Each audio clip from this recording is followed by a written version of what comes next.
Sa nakaraan nating pagsusuri, buko na naman ang napakalaking kapalpakan ng Iglesia ni Manalo.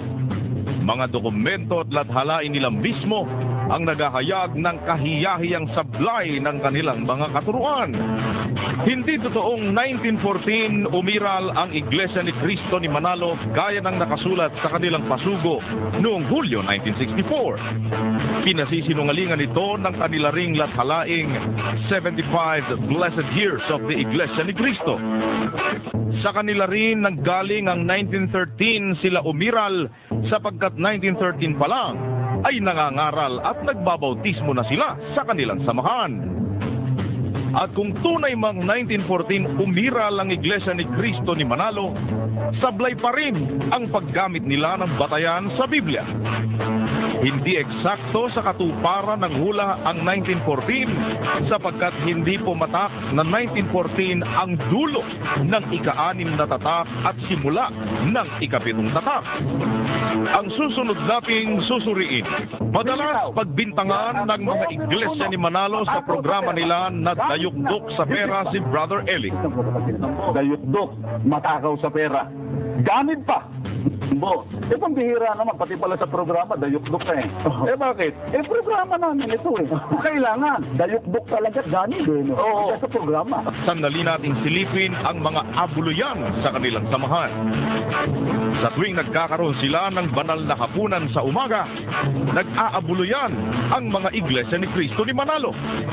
Natunayan ito ay ang kanilang Ministerial Ethics and Charge Procedures, page 228. Ang mga diakono at diakonesa ang kakatulungin sa banal na hapunan. Ang mga diakono lamang ang dapat gamitin na tagapagdulot ng tinapay at katas ng ubas. Hindi dapat katulungin ng mga diakonesa ukol sa pagdudulot ng tinapay at alak. Ang mga diakonesa ay doon lamang dapat katulungin sa paglikom ng abuloy sa panig ng mga babae. Ang kakatwa rito, hindi lang ang paghahapunan sa umaga ang wala sa Biblia.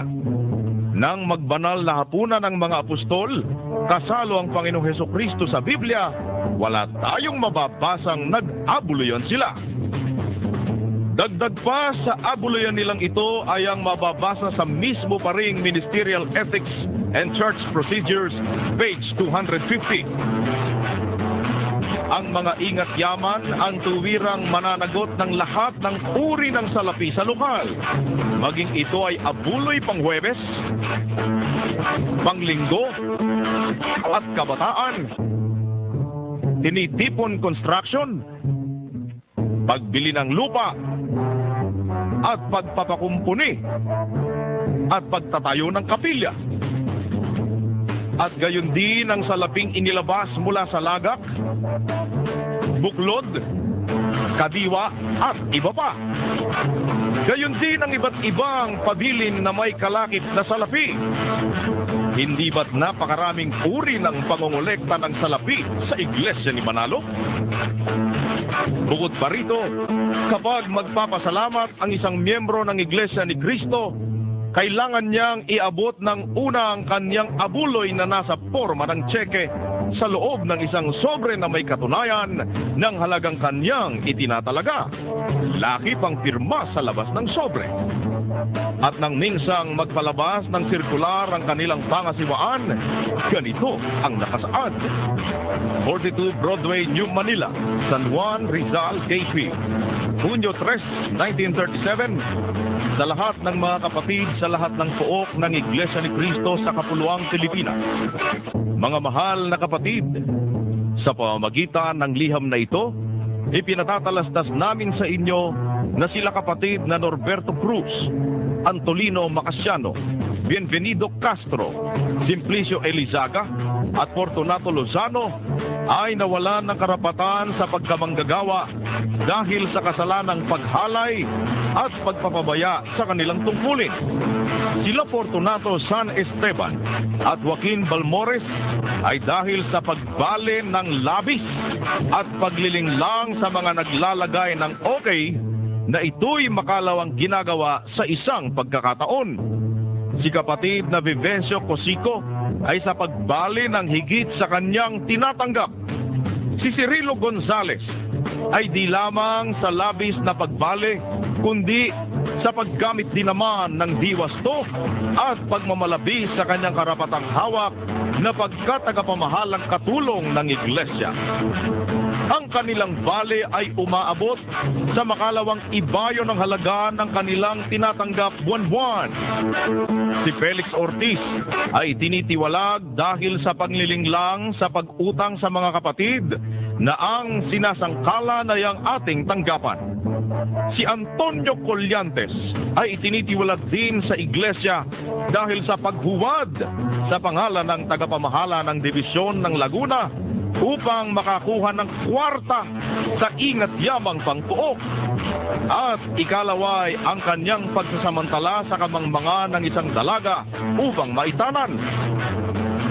Sila Felix Ortiz, Joaquin Balmores, Cirilo Gonzales at Antonio Colliantes ay huwag ninyong tutulutang makasamba kahit sa labas ng bahay-sambahan, ni kaawaan, kupkupin o tanggapin sa inyong mga tahanan. Ngunit ang nawalan lamang ng karapatan ay pinagbibilin namin sa inyong huwag silang pautangin ng anuman sapagkat kami di nananagot sa kanilang utang sakaling sila'y pautangin ninyo. Hanggang dito na muna at umaasa ako sa inyong pananampalataya na inyong aalinsunurin ang aking mga tagubiling ito. Pagpalain nawa kayong lahat ng Diyos sa ikatutupad ninyo ng lahat ng kanyang kalooban. Ang inyong kapatid kay Kristo, Felix Manalo. Hindi ba't ang mga nabanggit ay pawang mga ministro na ang kaso ay may kinalaman sa salapi? Sa puntong ito, anong pag-uugali ang akmang itawag sa klase ng pangongolekta o paglikom ng salapi ng mga ministro ng Iglesia ni Manalo sa kanilang mga miyembro at maging sa mga hindi nilang miyembro? Suriin natin.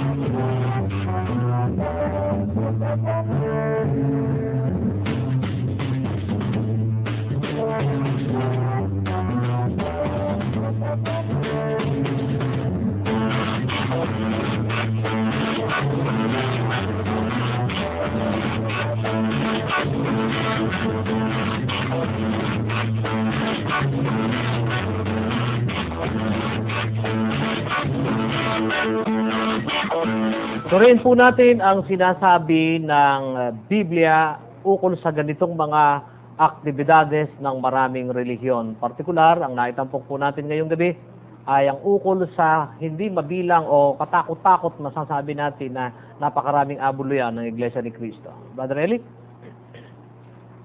Ang ating gagawing pagsusuri, motivated tayo ng mabuting layunin na pagsunod sa utos ng Diyos, Brother Danny. Ano? Opo.